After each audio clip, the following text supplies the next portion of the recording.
Salem, Massachusetts, the home of patriots, pirates, and witches. Since America was first settled, travelers have been enchanted by the bountiful splendor of Salem.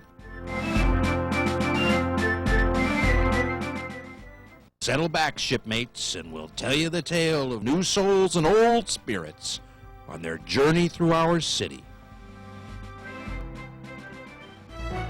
As we learn at Salem's 1630 pioneer village, settlers came to Salem in the 17th century for many reasons.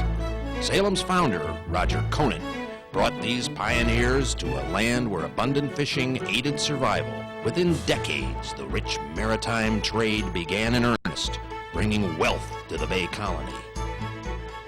A new upper class of maritime merchants who built grand homes for their families sailed to exotic Far East ports.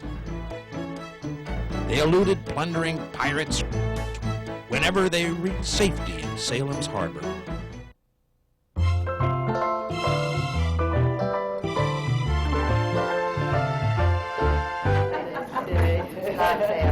Today's travelers find luxury and comfort at Salem's Hawthorne Hotel and local inns. Visitors usually start their journey at the National Park Service Visitor Center and then travel the Heritage Trail to discover today's treasures built from yesterday's dreams. The National Park Service maintains a center at Derby Wharf. The Friendship, an East Indiaman merchant ship, will be moored there in the spring of 1998. This is a replica of the grand merchant ship once protected in Far East waters by her partnership, the USS Constitution, which is moored nearby at the Charlestown Naval Yard. Today, we could discover the harbor and our many sea friends with an adventure on the Salem Whale Watch.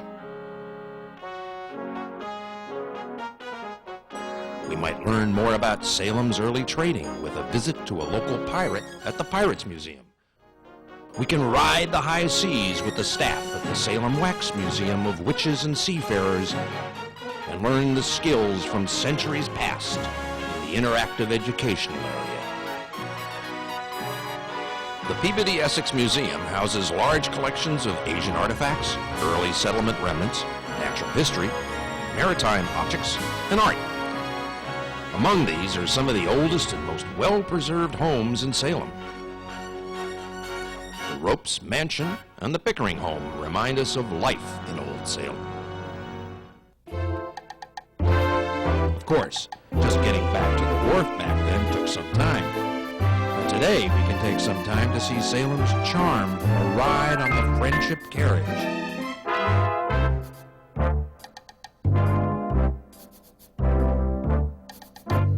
Or we can splash down on Winter Island with Moby Duck tours. If we just need a lift, we can catch a bike cab. To get a guided historic tour from anywhere in town, we can ride the Salem Trolley. Salem sailors had opened the trade routes to the Far East, to India, China, and the Russian fur trade. At one point, the Port of Salem brought in over 10% of the entire revenue that was collected by our federal government. On our left is the Customs House. This was the third and last one built in Salem. This one was built in 1819. The gold eagle that sits on top of the building is a symbol of the presence of the federal government here in Salem. It was carved from a single block of wood and is covered with 23-karat gold. It was in this Customs House that Nathaniel Hawthorne served as a surveyor of the ports in the 1840s. Now, we don't want to say he wrote the Scarlet Letter while he was working here, but it was published just after he left his post. The gold building next door is called the Hawks House. It was used during the American Revolution as a privateer's warehouse. Privateering is a polite way of saying the government gave us permission to steal. Anything that was taken from captured British vessels during the American Revolution was not taxable and was stored in the warehouses until the booty could be split. The brick building next door is the Derby House. It was a gift from Richard Derby to his son, Elias Haskett Derby. First brick house in Salem. All the bricks were handmade and brought over from England. And the West India Goods Store next door is also run by the Park Service. The building itself was located out on the wharf at one time. It was a rum shop on the first floor and other comforts for sailors on the second. Traveling through Old Town, the trolley takes us to the House of the Seven Gables, home of Nathaniel Hawthorne, Now, would you like to have a look? and the house with the secret staircase.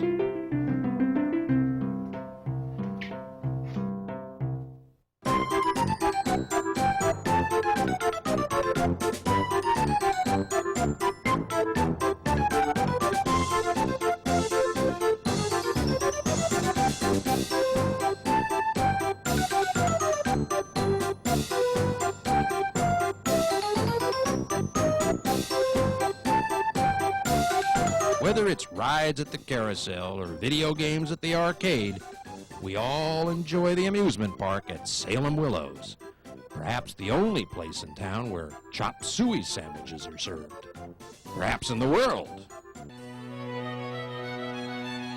And enjoy elegant dining in Salem's finer restaurants.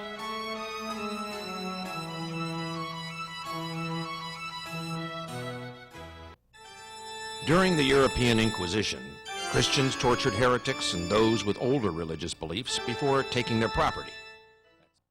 Salem is called the Witch City because early Puritan settlers persecuted people accused of witchcraft in 1692. In Salem, the witchcraft hysteria started with the trance-like incantations of a poor kitchen slave and children telling tales about their neighbors. We learn about the witch trials through visits to historic houses, educational experiences, and graveside memorials. The City of Salem gives tours through the Witch House, the home of witch trial judge Jonathan Corwin. But we can see for ourselves which souls from the past get restless on All Hallows Eve and come back to proclaim their innocence or show remorse for their mistakes.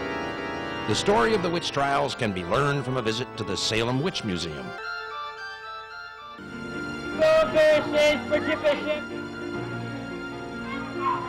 Visitors of all ages become the jury and cry innocent, the people versus Bridget Bishop. Hear the actual testimonies and decide her fate. Every day in Salem, the streets are filled with the magic of learning. Come back soon, and we'll make more memories come alive.